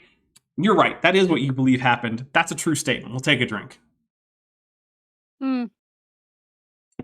Turns out, though, that you believing it doesn't make it true. They create the so-called geological column, and they have 570 million years at the Cambrian. You know, I'm not going to pick on them too much about these years because while they have been given more precise years since then, these are pretty standard for the time he was going for, like he was actually doing the speech at. So I'm not going to complain about him using the dates that were usually bandied about at that time. So in case anyone's wondering, are you going to pick on him saying 65 instead of 66 for the Cretaceous Tertiary? No. I'm also not going to pick on him for using Tertiary and Quaternary instead of things like Paleogene, Miocene, and Eocene. That's okay, because he's given the talk at a time when this is how anyone would have presented this information. So we do have to remember that this is from decades ago. And gotta try to be fair about that. They used to tell us at the beginning of the Cambrian, this so-called Cambrian period, what they call the Cambrian period, began 600 million years ago. The current claim is it was began to form, that is, the sediment begin to settle out of the water to form these Cambrian rocks just 530 million years ago. Oh my god. Do you mean that science actually got more data and then refined its estimates on the basis of new evidence? How dare they? I can't believe. I'm just gonna take a drink for the whole, like, how dare science do science? Okay, Dwayne. It's one of my least favorite things that creationists do. It's like, can you believe that science and scientists actually updated their conclusions on the basis of new data? Yeah. That's just inconceivable. That's just what science is. It's the reason that we can actually have confidence in science. It's because when we get better information, we include that in the conclusions of science. Some things don't do that, you know, like young Earth creationism. Yeah, like young Earth creationism. Mm-hmm. Okay, so Jillian, the entire Columbus igneous rent is confirming that it's Tootle River and not Tuttle River. Okay, thank you very much. Okay. Yeah. That makes sense given how it's spelled. T-O-U-T-L-E, yeah, Tootle, yeah. About 20 years ago, they're telling it was 600 million years ago. You know, Dwayne, were they saying 600 million, or were they maybe saying 600 million plus or minus 70 or 80 million? Is that what they were doing? You know, an error bar that encompasses the newer number that you're complaining about? I have a feeling that's what they were doing, Dwayne. Yeah. Yeah, for someone who really loves science, he sure seems to know very little about the very basics of how science works. Honestly, I can't believe. I know, it's shocking, isn't it? Astonephrozoa Baramin Ryu says, for $9.99, I was watching a crow collar video about a book that misunderstands science changing in that way, and it's insidious. Yeah, it really is. I actually think that this idea that science isn't allowed or isn't supposed to update when new information comes in might be the most insidious aspect of young Earth creationism, right? Because it's just a rejection of the very fundamental aspects of science. Like, these are the most basic parts of science. And all the time you get creationists who are saying things like, well, I don't hate science. People say I hate science. I love science. It's like, no, dude, you hate it whenever science does the most basic scientific things. You can't possibly love science in this situation.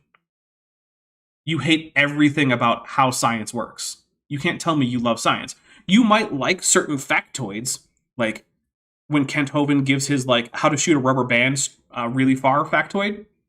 He likes that as a practical demonstration. I'll grant him that. But he doesn't like the method by which we discovered anything about physics, because he rails against it constantly. And Dwayne Gish might like to say, well, we have a science center down at the ICR, but they don't, though. They have an anecdotes plus mythology center. Science isn't being done there.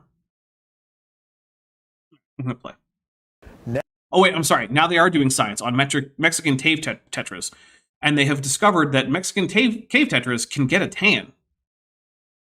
So. Where are the eyes? Yeah, oddly enough, they don't grow their eyes back, which according to ICR, they probably should. Now they tell us only 530 million years ago. Somehow they've lost 70 million years. No, Dwayne, that's called refining the precision of your estimate. That's what that is. I'm just taking a drink. This is too dumb. I might get away with not having to drink this this vermouth. That'd be nice. We still got a few minutes left. Yeah, people could send in like 20 more. Yet. If people send in like 20 more memberships, I'm screwed. I'm gonna have to actually just down. You know they're gonna do it. Yeah. Oh well. I mean, look, they want to see me torture myself with this. I can tell. Yep. Well, what's 70 million years among friends? Dwayne, your estimate for the age of the Earth is off by a factor of 750,000. You don't get to say what's a few million or what's 70 million years between friends when you're like, I don't know, what's 14 billion years among friends, Dwayne? I'm taking a drink for that. That was just too dumb. Incredible. Imagine the amount of hypocrisy it takes to make that joke as a young Earth creationist. I know, right? But if their radiometric dating methods really work, how come they're dating those rocks and dating those rocks and dating those rocks, and they got 600 million years? Now they date those rocks and date those rocks and only get 530 million years. Error bars. It's just error bars. I'm taking a drink. Yeah, this is brain-meltingly dumb. Yeah. Okay, so let's say you had a scale that measures mass, right?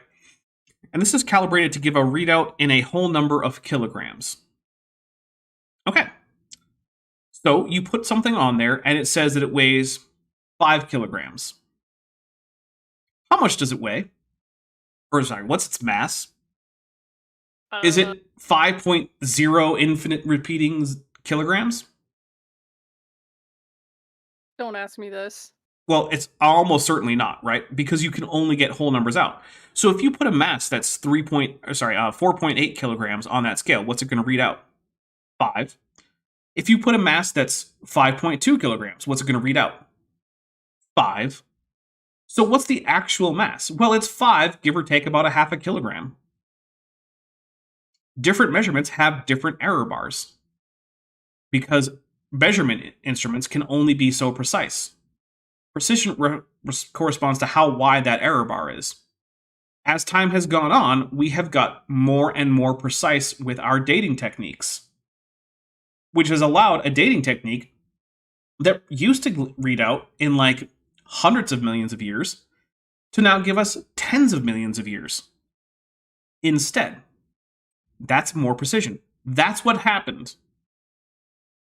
This is the very basics of science. Things like error bars. The fact that Dwayne Gish doesn't understand that error bars are a thing, and that over time, as instrumentation gets better and techniques get better, you can get smaller error bars, is a pretty big problem. It means that he isn't scientifically literate at like a very basic level. Well, I for one am shocked. I know, right? So surprising. Something just is not working very well. But they come up with these... April Van Ryan says, are we assuming that we're weighing stuff on Earth? That is why I specifically tried to keep it to mass, even though I misspoke a few times in there. That's why I went with kilograms instead of newtons. Because a kilogram on Earth is a kilogram anywhere else. Because kilogram is a measurement of mass, not weight. Ian Chen Official for $7.99 $redues says, went to the market and bought a handful of AIG branded kielbasa smoked ham flavor. Nice. I haven't had a kielbasa in forever. Maybe I should get some. All right, here we go. Multiply millions of years. Now, there's some contradictory evidence to that. Here's one right here. Notice, this is not a Cambrian fossil. So, who wants to complain about the date of the Cambrian probably shouldn't be showing this, but that's okay. Maybe he's just switching topic without any kind of, segue. Yeah. These are trees that extend through many layers or series. Here we have this really tree going back to Polystrate fossils. We sure are. We sure are. Polystrate fossils, the thing that we've talked about so many times. All right, let's hear what his claim is, and then we'll debunk it, and then we'll move on, or we'll just end. Through a horizon, then through shale, and here's nothing going up through all of that sedimentary deposit through several strata. Okay. It's not going through several strata.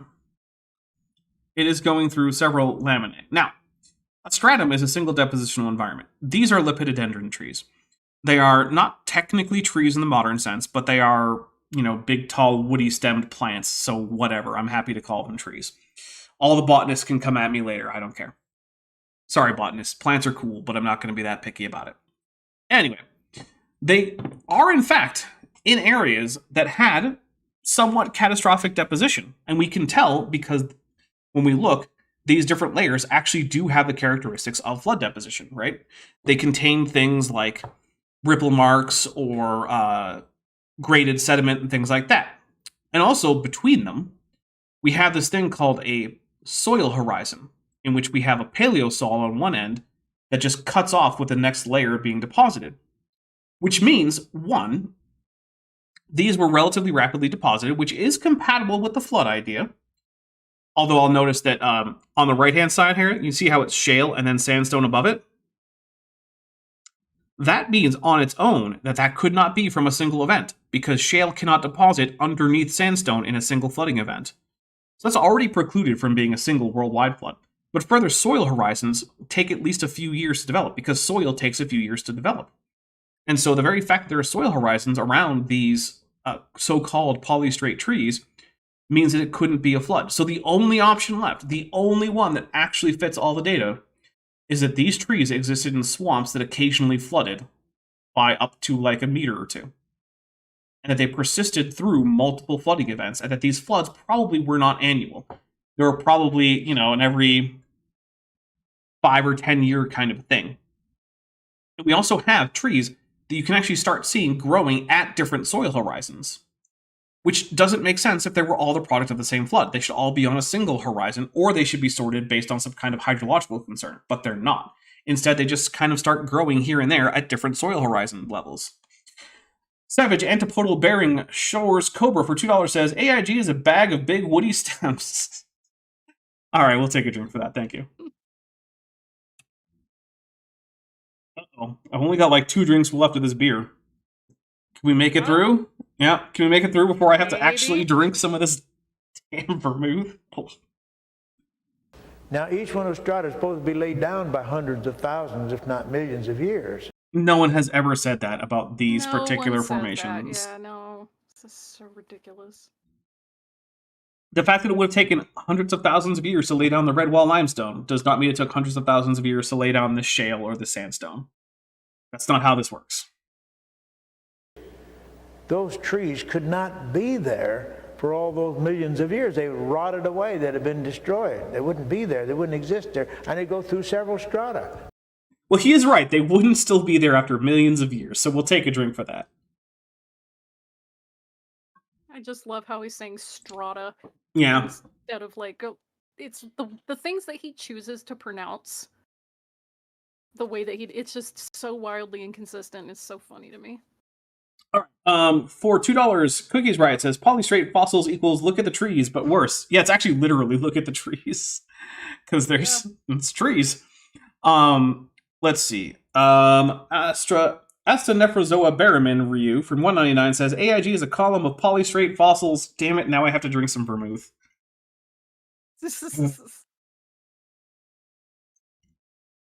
Ugh, that's terrible. I literally only have this for making martinis. Oh, yikes. And then Jake Nelson gives us some Hebrew, which I'm once again going to rely on you. Although I think, isn't that first word what? Yeah. Hey, I know some Hebrew. Yay! Shlemit. Gvut. Or Gvut. Okay, yeah. It's commenting on my appearance. Or how are you? Are you pretty or whatever. Are you pretty, Vishanti? No, how are you? It's like, oh, how are you? Okay. How are you, pretty lady or pretty? Oh, okay. Well, how are you? Slightly more awake than I was, but not by much. I feel like I'm slightly less awake than I was. All right, let's get a little bit more. Presence will do that. Especially when one of them's freaking vermouth. Oof. Jeez. I'm going through my kitchen. I'm just gonna grab some water or something. And I realize, oh no, there's this vermouth staring me in the face. I'm like, gosh darn it. I had this moment. It was just like, oh. Yeah. All right, here we go. Supposedly millions of years of strata there. No one has ever said that. With these trees embedded in it. And that just cannot be. And yeah, it wouldn't be. It's true. Dwayne, it's true. Your straw man is indeed impossible, which is not true. Yeah. Probably why you made it up. Congratulations. Yeah, good job, buddy. Take another. Oh, okay, here we go. Oh, goodness. Yikes. I'm getting secondhand disgust. Nah. Why does this stuff even... Oh, right, for martinis. martinis. I really like it in a martini when there's a little bit in there, but I don't want to just drink it. Yeah. It's like salt. I wouldn't want to eat, like, potato chips or french fries without a bunch of salt. I also don't want to eat a bowl of salt. It's like the people who, there was this one video of somebody holding their cup at a fast food restaurant underneath a little soda machine, and they were holding it halfway underneath the stream so that they weren't getting any carbonated water. Oh, yeah, they're like, just the haha, syrup. I figured out the hack. And it's like, Whoa. oh, you just getting straight scissor in there. Like, that's so gross. Do you not understand what makes it soda? I know. Like, oh. That is not the way to go. They literally thought that the carbonated water was watering it down, and I'm like, you don't know. I mean, technically it is, but it's watering it down to the level you're used to. Like, if you open up a bottle of Coke, that's not straight syrup in there. Nope. Royalyn for $5 says, presents to arrive on Friday the 24th. Happy holidays, Godzilla. Well, thank you very much. I think that means that I have Amazon things coming. I'm not really sure. Let's take a look. If anything was, grabbed. Not my shopping list. It's full of, like, a bunch of stuff about cops so that I get out of jury duty. So, yeah. When I was thinking about have jury duty, then, oh, hey, I got some sausages on the way. Nice. Hey, nice. Yeah. That's always good stuff. That reminds me. Thank you very much. I really appreciate it, Ryan. And I'm sure you don't have my wish list linked. How dare you? Send it to me and I'll link it. Okay. Admitted that this is a problem. Well, yeah, no one admits it's a problem because your straw man isn't a problem. It's you being dishonest, Dwayne. That's where we're going to start wrapping things up. Guys, I thank you so much. You guys have been exceedingly generous. I will be checking back over the next few hours to see if YouTube does in fact update to have over 400 members, in which case we can get new emoji. Let's take a look. I'm basically stalling so that Vishanti can send me the link for her. Yeah, I'm working on that. Yeah. I'm trying to get the link going. So let's take a look at a calendar here. Okay, so on Tuesday, the 21st, currently the plan is that we are going to have a Matt with Maddie. Let's see. Then on the 23rd, which is indeed American Thanksgiving, we still will be having a premiere. It'll be part 2 of the Doug Batchelor series. It's parts 2 of 3.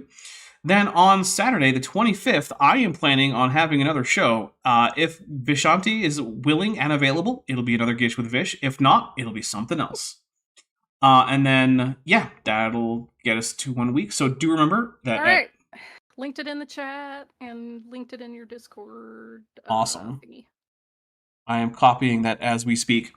So what that means is that on my Thanksgiving, American Thanksgiving, I will indeed be here for a premiere. Probably while there's a turkey in the oven. So, come hang out with me if you need a break from family, or you are just having a Thanksgiving on your own, or if you want to turn it into a family thing where the whole family gathers around the hearth and turns on Dapper Dinosaur, crapping all over Doug Batchelor. Yeah. I personally think it's better than the Macy's Day Parade and football combined. But I'm also very biased. So do with that information what you will. And of course, those shows are starting at 11 for the 11 Pacific, 2 p.m. for the show on Thursday.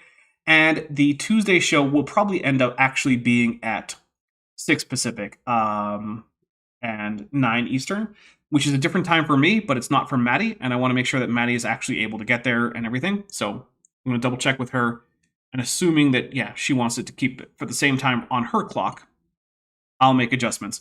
Because everyone but me is stupid when it comes to clocks. That's an exaggeration. But still, y'all need to get together and demand an end to all this daylight saving nonsense. Hey, listen, we tried in one branch of Congress and the other house didn't pass it, so... I mean, get on the horn with all your representatives. Like, it passed the House and not the Senate, and I'm just like, this is so ridiculous. Yeah, normally, in the last few years, the House has been the dysfunctional one. Yeah, well... Oh, well. All right, well... seesaw. Yeah, that's true. All right, everybody, have a wonderful rest of your weekend. If you are interested, I am doing a Power Rangers watch show on my Discord for members and patrons. After this, we will be watching 4 episodes of Power Rangers Lightspeed Rescue. If you're not interested, then just don't stop in for it. It's very simple. All right, everybody, have a wonderful night, have a wonderful day, have a wonderful weekend. I'll talk to all of you, hopefully, on Tuesday. Hey, before you leave, I just want to take a second to thank my patrons and channel members, especially those pledging $20 or above. Ben Tovend, Phil Rivara, Tapioca Weasel, Whispers, Denny5252, Ellerhan Teller, Ian Chen, Kelvin Brostick Van Manen, Landon Knoll, Mabbity Babbity, Monkey They Them, Sphincter of Doom, Ita V, Strawberry Vein, and Star Runner. It's because of my channel members and patrons whom you're seeing on screen that this channel can stay afloat. Without you, it would all shut down. If you want to join the team, there's a link to join the channel below this video, and there's a link to join the Patreon in the description. On the Patreon, you can get a 10% discount for pledging annually, and either way, you get early access to virtually all of my scripted videos, often 3 to 5 months before they come out for the general public. Thanks for watching.